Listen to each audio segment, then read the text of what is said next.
நமஸ்காரம். உதாசீனப்படுத்துதல் பாகம் 2.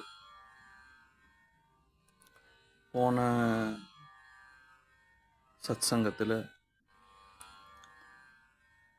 உலகின் உதாசீனங்களை பார்த்தோம்.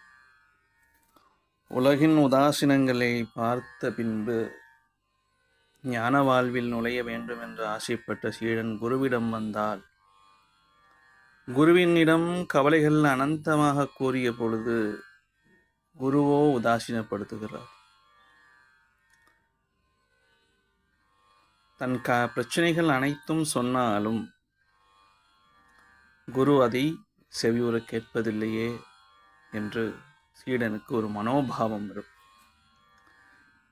ஆங்காங்கே ஞானிகள் மண்ணில் உதிப்பதும் அவர்களை போய் மக்கள்கள் சென்று அடைவதும் கூட்டம் கூட்டமாக அறிவதும் ஏன் இப்படி? இது ஒரு கனவுதான் என்பதனை நீங்கள் புரிந்து கொள்ள வேண்டும்.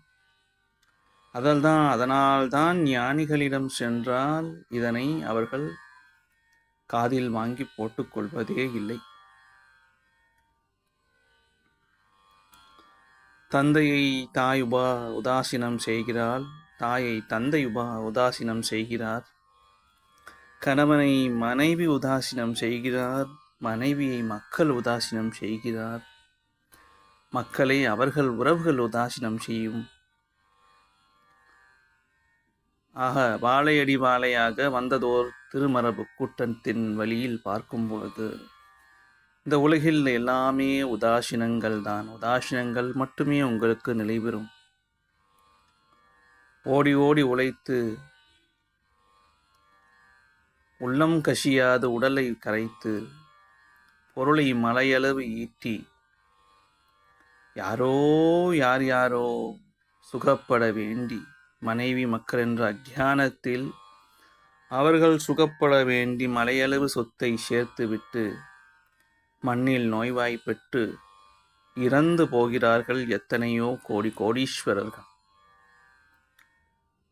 ஆக உண்மையினை மெய்யினை அறிவது என்பது மிக துணிச்சல் வேண்டும். அது சாதாரண துணிச்சல் அல்ல, அது ஞான வாழ்வைக்கே உண்டான மிகப்பெரிய ஒரு துணிச்சல். ஞானம் என்றால் சாதாரணமில்லை, துணிச்சல் தான் ஞானம், ஞானம்தான் துணிச்சல் என்று சொல்லி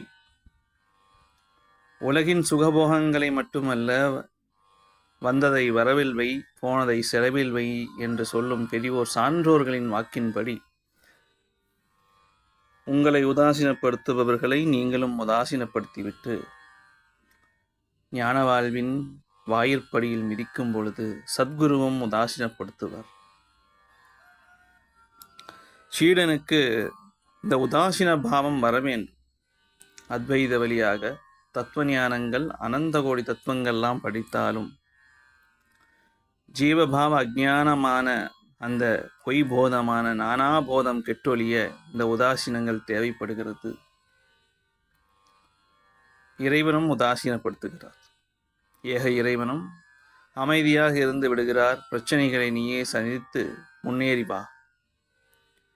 மொத்தத்தில் இந்த உலகம் என்பது ஒரு விசித்திரமான மாயா களம். அதில் எல்லாம் கனவுகளே. கனவுகளில் யாரிடம் யார் வந்து கெஞ்சி, யாரை இறைஞ்சி, யாரை பெற்று என்ன லாபம் பெறப்போகிறாய் மனமே என்பதனை நீ ஆழ்ந்து புரிந்து கொள்ள வேண்டும்.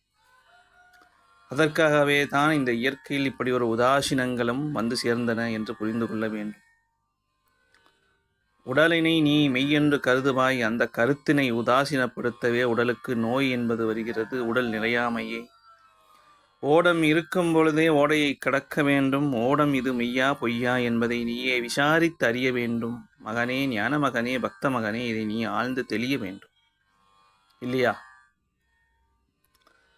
ஆக தத்துவ ஞானங்கள்லாம் அலாசி தன்னைத்தானே உதாசீனப்படுத்தி தன் மனம், புத்தி, அகங்காரம், அறிவு, அகந்தை, உலக அறிவுகளையெல்லாம் உதாசீனப்படுத்தி பழக சீடன் உதாசீனப்படுத்த வேண்டும்.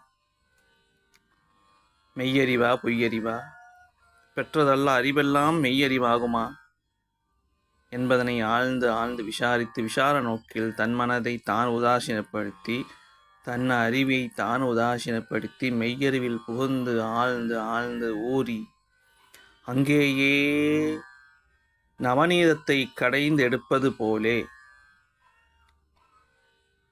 வெண்ணெயை எடுப்பது போலே நன்றாக விசாரத்தால் கடைந்து கடைந்து லோகமயமான பொய் தத்துவங்களையும் துவைத்தமயமான தத்துவங்களையெல்லாம் தள்ளி அத்வைத ஞான தத்துவத்தை உணர்ந்து தான் அதுவாக தெளிய வேண்டும் என்பது சொல்லி, குருவின் உதாசீனம் சீடனை உதாசீனப்படுத்துவதல்ல, அவனுக்கு ஞானபாவம் வருவிக்க குரு கையாலும் ஒரு குரு வித்தை என்று சொல்லி, மண்ணில் எத்தனை கோடி பிரச்சனைகள் இருந்தாலும் அத்தனையும் பொய்தானே, ஆனந்த வடிவினன் நீதானே என்று சொல்லி, உண்மையான ஞானம் அத்வைத ஞானம் வேதாந்த வழியாக விசார வழியாக நம்மை நாமே உதாசீனப்படுத்தி வேண்டாவதையெல்லாம் நேத்தி நேத்தி என்ற ஆதிசங்கரின் வாக்கின் வழியாக தள்ளி மனமகந்தை புத்தியினை அகற்றி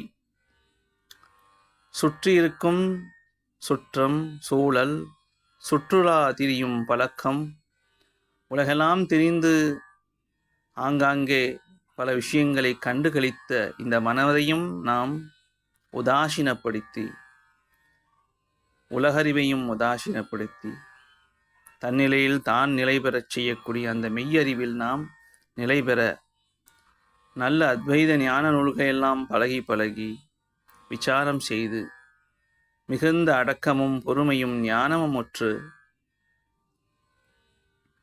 நாம் அந்த நிலையில் பெற வேண்டும். அதற்காகவே இந்த உதாசீனங்கள் வந்தன. அதனாலேயே உங்களை எல்லோரும் உதாசீனப்படுத்துகிறார்கள். எங்கெங்கு திரும்பினாலும் உதாசீனம் மாத்திரமே இருக்கிறது.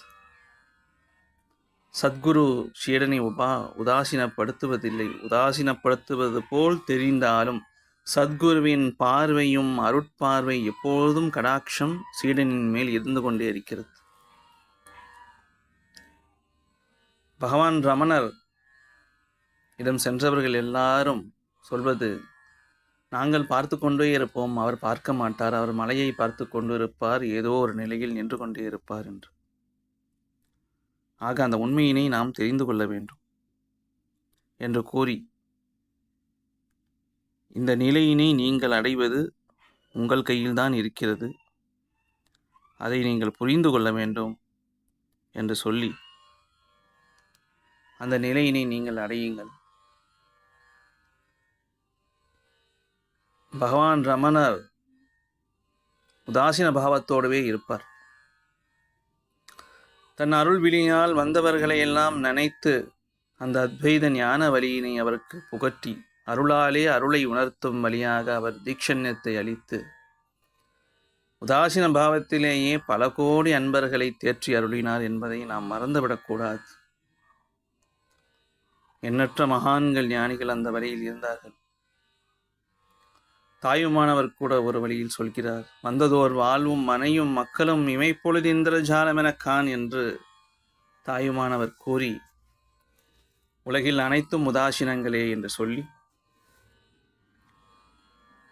உதாசீனங்களை உதாசீனப்படுத்தி ஞானபாவத்தில் இருந்து சோகமோ போகமோ எல்லாத்தையும் உதாசீனப்படுத்தி அத்வைத வழியில் நின்று சதா சிவமாகக்கூடிய அந்த ஆத்ம ஞான கலையினை உணர வேண்டும் என்று சொல்லி, எப்பொருள் யார் யார் வாய் கேட்பினும் அப்பொருள் மெய்ப்பொருள் காண்பது அறிவு ஆகையாக அந்த மெய்யறிவினை நாம் ஆழ்ந்து ஆழ்ந்து தெரிந்து கொள்ள வேண்டும் என்று சொல்லி, இப்படி தப்புனை ஏன் நினைப்பித்தாய் இனி ஆவிடுவார் அருணாச்சலா அருணாச்சலா அருணாச்சலா அருணாச்சலா என்று அந்த அருணாச்சல சிவத்தை ரமணர் தழுவியது போலே நாமும் உலகினை உதாசீனப்படுத்தி ஞானத்தினை தழுவோம் என்று கூறி, சந்தோஷம், நமஸ்காரம். பார்ப்போம் இன்னும் சில அடுத்த சத்சங்கங்களில்.